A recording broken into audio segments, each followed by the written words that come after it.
കൂടെ നിൽക്കുന്ന ഹെൽപ്പേഴ്സിന് അവരെ ചതിക്കാനും നല്ല സാധ്യത ഉണ്ട്. അങ്ങനെ ചതിച്ചാൽ ചിലപ്പോൾ ഈ മുകളിൽ നിൽക്കുന്ന ആരെങ്കിലും തന്നെ താഴെ വീഴാനും സാധ്യതയുണ്ട്. പക്ഷെ അവരാരും അങ്ങനെ ചിന്തിച്ച് ടാസ്ക് ചെയ്യുന്നില്ല. അങ്ങനെ ചിന്തിച്ച് ടാസ്ക് ചെയ്താൽ കുറച്ചുകൂടെ രസകരമായിട്ട് ടാസ്ക് പോകും. അതായത് നമുക്ക് കണ്ടിരിക്കുന്ന നമുക്ക് കുറച്ചുകൂടെ സൂപ്പറായിട്ട് കുറച്ചുകൂടെ എൻജോയ് ചെയ്യാൻ പറ്റും. ജിസേലിന്റെ കള്ളത്തരം അനുപിടിച്ച് എങ്ങനെയാണെന്ന് നമുക്ക് വീഡിയോ കാണാം. ജിസേലിന് മാത്രം എന്താണ് ഇത്ര പ്രത്യേകത, എന്താണെന്നൊന്നും ഒന്നും മനസ്സിലാവുന്നില്ല. എന്തായാലും നമുക്ക് വീഡിയോ കാണാം. പിന്നെ വേറൊരു സംഭവം കൂടി ഉണ്ടായി. അതായത് വീക്കിൽ സ്ക്രീൻ സ്പേസ് കുറഞ്ഞു പോയ ഒരു വ്യക്തിയുണ്ട്, ഒനിയൽ സാബു. സ്ക്രീൻ സ്പേസ് കുറയാൻ കാരണം എന്താണ്, എന്തുകൊണ്ടാണ് ടാസ്കുകളിലൊന്നും അധികം പങ്കെടുക്കാത്തത് എന്ന് ലാലേട്ടൻ ചോദിച്ചപ്പോൾ ഒനിയൽ സാബു പറഞ്ഞൊരു ആൻസർ എന്ന് വെച്ച് കഴിഞ്ഞാൽ കിച്ചണിലായതുകൊണ്ട് എല്ലാവർക്കും വേവിച്ച് വിളമ്പി കൊടുത്ത് ഒരു സമയമാവും. അപ്പൊ നമുക്ക് അതിനുള്ള ഇതിന് ടാസ്കുകളിലൊന്നും അധികമായിട്ടൊന്നും പങ്കെടുക്കാൻ പറ്റുന്നുണ്ടായിരുന്നില്ല, അതുകൊണ്ടാണ് സ്ക്രീൻ സ്പേസ് കുറഞ്ഞത് എന്ന് പറഞ്ഞിട്ടുണ്ടായിരുന്നു. എന്നാൽ ഇപ്പോ ബിഗ് ബോസിലെ ഏറ്റവും കൂടുതൽ കണ്ടന്റ് ഉള്ള ഒരു സ്പേസ് എന്ന് പറയുന്നത് കിച്ചൺ തന്നെയാണ്. എന്തുകൊണ്ടായിരിക്കും? അതെ, ആ ചൊറിയൻ ഇപ്പോ കിച്ചൺ ടീമിലാണ്. കിച്ചൺ ടീം വഴക്ക്, ഉച്ചയ്ക്ക് കിച്ചൺ ടീം വഴക്ക്, രാത്രി വഴക്ക്, ഇത് തന്നെയാണ് നടന്നുകൊണ്ടേയിരിക്കുന്നത്. ഏറ്റവും കൂടുതൽ സ്ക്രീൻ സ്പേസ് ഇപ്പൊ കിച്ചണിലാണുള്ളത്. അനു ഒന്ന് ഉറങ്ങിപ്പോയപ്പോ ആരായിരിക്കും വരുന്നത്? അതെ, ബിഗ് ബോസിന്റെ പട്ടി കുറച്ചു. നല്ല സംശയമുണ്ട് ജിസേലിന്റെ കയ്യിൽ മേക്കപ്പ് ഉണ്ടോ, ജിസേൽ മേക്കപ്പ് ചെയ്യുന്നുണ്ടോ എന്ന്. അതുകൊണ്ട് ജിസേലിന്റെ ബാഗ് ഒന്ന് അനു ചെക്ക് ചെയ്തു. ബാഗും പിന്നെ ആ കബോർഡും, അതായത് കിടക്കുന്ന ആ ഭാഗത്തുള്ള കബോർഡും അനു ചെക്ക് ചെയ്തപ്പോ ഒന്നും കിട്ടിയില്ല. പിന്നെ അനുവിനറിയാം എവിടെയോ ജിസേൽ ഒളിപ്പിച്ച് വെച്ചിട്ടുണ്ട്. ജിസേലിന് എന്തായാലും മേക്കപ്പ് ഇല്ലാതെ ജീവിക്കാൻ പറ്റത്തില്ല. എന്തായാലും ലാലേട്ടൻ വരുന്ന ആർക്കും ഇതുവരെയും കണ്ടുപിടിക്കാൻ പറ്റിയിട്ടില്ല എവിടെയാണ് ജിസേൽ മേക്കപ്പ് വെച്ചേക്കുന്നതെന്ന്. പക്ഷേ ആ ലാലേട്ടൻ വരുന്ന എപ്പിസോഡിൽ എന്തായാലും അതിനെപ്പറ്റി സംസാരിക്കാൻ സാധ്യത ഉണ്ട്. പക്ഷേ ജിസേൽ പറയുന്നത് ജിസേലിന്റെ കയ്യിൽ മേക്കപ്പ് ഇല്ല എന്നാണ്. അപ്പോ അനു വന്നിട്ട് ബാഗ് ചെക്ക് ചെയ്തോ എന്ന് ജിസേൽ ചോദിക്കുന്നുണ്ട്. നിങ്ങൾ എന്റെ ബാഗിൽ എന്തെങ്കിലും എടുത്തോ, ബാഗ് ചെക്ക് ചെയ്തോ എന്ന് ചോദിക്കുന്നുണ്ട്. അപ്പൊ അനു പറഞ്ഞു ഇല്ല, ഞങ്ങൾക്ക് അതിന്റെ ആവശ്യം അങ്ങനെയൊക്കെ പറയുന്നുണ്ട്. പക്ഷേ ശരിക്കും അനു ബാഗ് ചെക്ക് ചെയ്തു. ഇത് മിഡ് വീക്ക് സസ്പെൻഷൻ ടാസ്ക് ആണ്. അതില് കോൾഡ് വാർ എന്ന് പറയുന്ന ഒരു ടാസ്ക് ആണ്. ഒരു 6 പേർക്കുള്ള ഫ്രിഡ്ജ് അവിടെ വെച്ചിട്ടുണ്ട്. ആ ഫ്രിഡ്ജിനകത്ത് നിറയെ സാധനങ്ങൾ വെക്കാം. അപ്പോൾ അതിനകത്ത് വെക്കാൻ പാടില്ലാത്തതും, അതായത് കുറച്ച് പാവക്കുട്ടി അങ്ങനത്തെ കുറെ സാധനങ്ങളുണ്ട്, മേക്കപ്പ് സാധനങ്ങൾ, അങ്ങനെ. അപ്പോൾ വെക്കാൻ പാടില്ലാത്ത സാധനങ്ങളും വെക്കേണ്ട സാധനങ്ങളും ഉണ്ട്. ഫ്രൂട്ട്സ് ഐറ്റംസ്, കാർഡ്, അങ്ങനത്തെ യോഗട്ട്, അങ്ങനത്തെ കുറെ സാധനങ്ങളുണ്ട്. അപ്പോൾ ബിഗ് ബോസ് ആദ്യം പറഞ്ഞത് അനുസരിച്ച് എല്ലാവരും പോയി അങ്ങ് കയ്യിൽ കിട്ടിയ സാധനങ്ങളെല്ലാം വലിച്ചു വാരി എടുത്ത് ഫ്രിഡ്ജിനകത്ത് വെച്ചപ്പോൾ ബിഗ് ബോസ് അനൗൺസ് ചെയ്തു, ഇങ്ങനെയല്ല സാധനങ്ങൾ വെക്കേണ്ടത്, ഞങ്ങളാരും ഇങ്ങനെയുള്ള സാധനങ്ങളൊന്നും ഫ്രിഡ്ജിൽ വെക്കാറില്ല, ഫ്രിഡ്ജിൽ സൂക്ഷിക്കേണ്ട സാധനങ്ങൾ മാത്രമേ വെക്കാവുള്ളൂ. അപ്പോൾ പിന്നെ എല്ലാവരും അങ്ങനെ നോക്കിയപ്പോൾ ഏറ്റവും എണ്ണം കൂടുതൽ അനീഷിന്റെ ടീമിനായിരുന്നു. എന്നിട്ട് പിന്നെ വെക്കേണ്ട സാധനങ്ങൾ മാത്രം നോക്കി വന്നപ്പോഴത്തേനും പിന്നെ ഏറ്റവും കൂടുതൽ സാധനങ്ങൾ ഉള്ളത് ഒനിയൽ സാബുവിന്റെ ടീമിനാണ്. അത് റെനയുടെ ടീമിനും, മൂന്നാമത് രേണുവിന്റെ ടീമിനും, നാലാമത് അനീഷിന്റെ ടീമിനും, അഞ്ചാമത് സരിക, പിന്നെ 6ാമത് ശാരിക. അങ്ങനെയാണ് ആ ഒരു ഇത് പോകുന്നത്. ബിഗ് ബോസ് അവരോട് ചോദിച്ചു, നിങ്ങളുടെ ഹെൽപ്പേഴ്സിനെ പറ്റി നിങ്ങൾക്ക് എന്താണ് അഭിപ്രായം, ഓക്കെ ആണോ, അല്ലാന്നുണ്ടെങ്കിൽ നിങ്ങൾക്ക് ഇവിടെ വന്ന് സംസാരിക്കാം എന്ന് പറഞ്ഞു. അപ്പൊ ശാരിക ആദ്യം വന്നിട്ട് പറഞ്ഞു, ഞാൻ ആദില നൂറയുടെ കാര്യത്തിൽ ഞാൻ ഓക്കെയാണ്, പക്ഷെ ബിന്നി ഭയങ്കര സ്ലോ ആയിട്ടാണ് കാര്യങ്ങൾ ചെയ്തത്, അതുകൊണ്ടാണ് ഞാൻ ഏറ്റവും ബാക്കിലോട്ടായത് എന്ന് പറഞ്ഞ് ബിന്നിയെ കുറ്റപ്പെടുത്തുന്നുണ്ട്. അതിനിടയ്ക്ക് അനീഷ് വന്നിട്ട് അനീഷും പറഞ്ഞു, ഞാൻ ഇവരുടെ രണ്ടുപേരുടെ കാര്യത്തിലും സാറ്റിസ്ഫൈഡ് അല്ല എന്ന് പറഞ്ഞു. ഇന്നത്തെ ഗെയിം അവർ മാക്സിമം കൊടുത്തു, പക്ഷെ ഇന്നലത്തെ ഗെയിം ഒട്ടും സാറ്റിസ്ഫൈഡ് അല്ല എന്ന് പറഞ്ഞു. ഇന്നലെ ഇതേ വ്യക്തിയാണ് പറഞ്ഞത്, ഞാൻ ഇവരുടെ കാര്യത്തിൽ 101% സാറ്റിസ്ഫൈഡ് ആണെന്നാണ് ബിഗ് ബോസിനോട് പറഞ്ഞത്. 101% സാറ്റിസ്ഫൈഡ്. എന്നിട്ട് എന്തുകൊണ്ട് ഇന്നത് പറഞ്ഞു?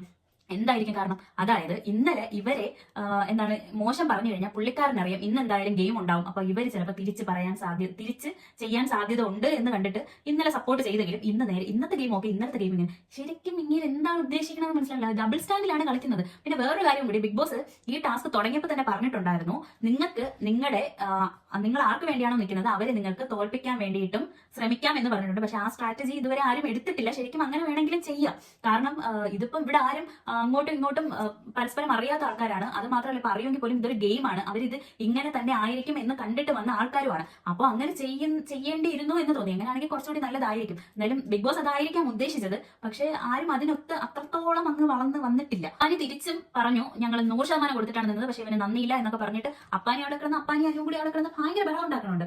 അപ്പൊ ബിഗ് ബോസ് പറഞ്ഞു, എന്തായാലും നിങ്ങളുടെ ഹെൽപ്പേഴ്സിനെ റീഷെഡ്യൂൾ ചെയ്യാം, ഒന്നും കൂടി നമുക്ക് ഇതിട്ട് ചെയ്യാം എന്ന് പറഞ്ഞ് ലോട്ടിട്ട് ഓരോരുത്തരെ എടുപ്പിച്ച് വീണ്ടും മാറിയിട്ടുണ്ട്. വീണ്ടും ആൾക്കാർ തമ്മിൽ മാറിയിട്ടുണ്ട്. ലൈഫ് സ്റ്റോറിയാണ്. ലൈഫ് സ്റ്റോറിൽ ഇന്ന് സരിക, അബി, നെവി ഇവർ 3 പേരുമാണ് പറഞ്ഞത്. പക്ഷെ ഇന്നലത്തെ ലൈഫ് സ്റ്റോറി കേട്ടപ്പോൾ ഇങ്ങനെ എല്ലാവരും ഇങ്ങനെ ഉറങ്ങി തൂങ്ങിയാണ് ഇന്നലെയാണ് ഇവരൊക്കെ കേട്ട് ചിരിച്ചാണ് ഇരുന്നത്. എന്ന് വെച്ചാൽ ഉറങ്ങി തൂങ്ങി ഇങ്ങനെ അതൊക്കെ കേട്ടിട്ട് ഇങ്ങനെ ചിരിക്കാൻ അത്രത്തോളം ഇമോഷണലി അങ്ങനെയുള്ളതൊന്നുമില്ല. പക്ഷെ ഇന്ന് സരികയുടെ ഇവരുടെ 3 പേരുടെ നമുക്ക് ഇത്തിരി ഇമോഷണലി ടച്ച് ചെയ്യുന്ന കാര്യങ്ങളായിരുന്നു.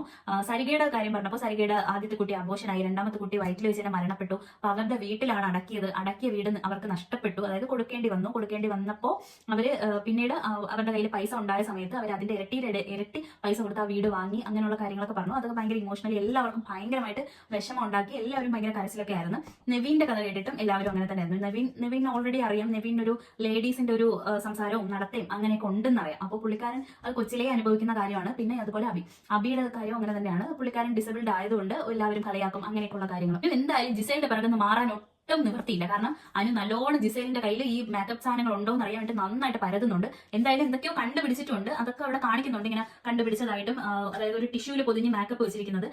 ആദ്യം നെവിനോട് ചെന്നിട്ട് ജിസേല് തന്നെ പറഞ്ഞത് എന്താണെന്ന് വെച്ച് കഴിഞ്ഞാൽ അതൊരു പൊട്ടറ്റോ ഫേസ് പാക്ക് ആണ്, അല്ലാതെ അത് കോസ്മെറ്റിക്സ് ഒന്നും അല്ല എന്ന് പറഞ്ഞു. നെവിൻ ഓടി വന്ന് ഇത്രയും ബഹളം ഉണ്ടാക്കുന്നതിന്റെ ഇടയിൽ നെവിൻ ഓടി വന്നിട്ട് പറഞ്ഞു അത് പൊട്ടറ്റോയുടെ സംഭവമാണെന്ന് പറഞ്ഞപ്പോൾ എല്ലാവരും കൂടി ആട്ടി ഓടിച്ചു നെവിനെ. അത് അങ്ങനെ അല്ല, ഇതാണെന്ന് പറഞ്ഞിട്ട് ആ ടിഷ്യൂ എടുത്ത് കാണിച്ചു കൊടുക്കുന്നുണ്ട്. ശരിക്കും അത് മേക്കപ്പ് തന്നെയായിരുന്നു, കോസ്മെറ്റിക്സിന്റെ സാധനം തന്നെയായിരുന്നു. ശരിക്കും ജിസേൽ അത് ഏക്കാത്തതാണ്. പക്ഷെ അത് എന്തായാലും ലാലേട്ടൻ വരുന്ന എപ്പിസോഡിൽ അത് സീനാവും. കാരണം ജിസേലിന് മാത്രം ഇത്ര പ്രത്യേകത എന്താണെന്ന് മനസ്സിലാവുന്നില്ല. കാരണം ബാക്കി അവിടെയുള്ള എല്ലാവരും റൂള് തെറ്റിച്ചാലും ബിഗ് ബോസ് അപ്പോഴേ അനൗൺസ് ചെയ്യും, അവർക്കെതിരെ പണിഷ്മെന്റ് കൊടുക്കും. പക്ഷേ ജിസേല് ചെയ്യുമ്പോൾ മാത്രം എന്തുകൊണ്ട് അതിന് ഒരു ഓക്കെ ഇത് കൊടുക്കുന്നെന്ന് എന്തായാലും മനസ്സിലാവുന്നില്ല.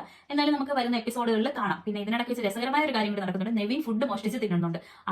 അത് ഇന്ന് കിച്ചൺ ടീമിൽ ഒരു ഇഷ്യൂ ഉണ്ടായതാണ്. നെവിൻ ഫുഡ് കൂടുതലായിട്ട് എടുത്ത് കഴിക്കുന്നുണ്ട്, പെർമിഷൻ ഇല്ലാണ്ട് കഴിക്കുന്നുണ്ട് എന്നുള്ളൊരു സംഭവം കിച്ചൺ ടീമിന്റെ ഇടയിൽ ഇന്നൊരു ടോക്ക് ഉണ്ടായതാണ്. അപ്പോൾ അതിനിടയ്ക്ക് നെവിൻ ഫുഡ് എടുക്കുന്നുണ്ട്, അതും കാണിക്കുന്നുണ്ട്. എന്തായാലും ലാലേട്ടൻ വരുന്ന എപ്പിസോഡിൽ ഇതൊക്കെ ചോദ്യം ചെയ്യാൻ നല്ല സാധ്യത ഉണ്ട്. എന്തായാലും മിഡ് വീക്ക് സസ്പെൻഷൻ ടാസ്കിന്റെ നാളെ എന്തായാലും അറിയാൻ പറ്റും ആർക്കൊക്കെയാണ് പോവാൻ സാധ്യത എന്നറിയാൻ പറ്റും. സരിക, ശാരിക, അനീഷ് ഇവർ 3 പേരും സാധ്യതാ പട്ടികയിലുണ്ട്. അതിലും കൂടുതൽ ശാരിക, അനീഷ് ഇവർ 2 പേരിൽ ആരെങ്കിലും എന്തായാലും ഒരാൾ എന്തായാലും വരും. അപ്പോൾ നമുക്ക് നാളെ ആരാകും, ഇനിയിപ്പോ നാളെ കളി മാറുമോ എന്താണെന്നൊന്നും അറിയത്തില്ലല്ലോ. എന്തായാലും കാണാം, കണ്ടറിയാം എന്താകും എങ്ങനെയാകും എന്ന് കണ്ടറിയാം.